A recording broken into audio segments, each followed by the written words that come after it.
গল্প সৎ পথের সন্ধান। মফিজুল একজন দরিদ্র কৃষক। ছোটবেলা থেকেই তার জীবন সংগ্রামের মধ্যে কাটছিল। একদিন তিনি জানতে পারলেন তার জমির কিছু অংশ গ্রামের ধনী ব্যক্তি সুলাইমান সাহেব দখল করে নিয়েছেন। মফিজুল এ নিয়ে খুবই কষ্ট পেলেন। তিনি প্রথমে স্থানীয় সালিশে বিষয়টি তোলেন, কিন্তু কোনো সুরাহা হলো না।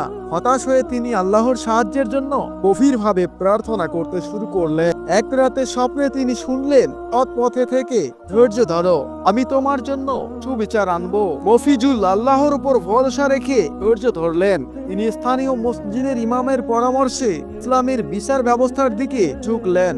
ইমাম সাহেব তাকে শান্তভাবে এবং প্রমাণসহ বিষয়টি ইসলামের শাসকের কাছে উপস্থাপন করতে বললেন। কয়েকদিনের মধ্যে বিষয়টি গ্রামের শাসকের কাছে পৌঁছায়। শাসক সঠিক বিচার করেন এবং মফিজুল তার জমি ফিরে পান। এই ঘটনার পর সুলাইমান সাহেব তার ভুল বুঝতে পারেন এবং মফিজুলের কাছে ক্ষমা চান। তিনি নিজের সম্পদের একটি অংশ গ্রামের গরিবদের জন্য দান করার প্রতিজ্ঞা করেন। মফিজুল তার ধৈর্য, আল্লাহর প্রতি বিশ্বাস এবং সৎ পথে থাকার কারণে জীবনে শান্তি ফিরে পান। গল্পটি গ্রামের মানুষকে সৎ পথে চলার শিক্ষা দেয়। তাই আমরা নিঃসন্দেহে বলতে পারি, ধৈর্য ধরলে আল্লাহ সুবিচার করেন।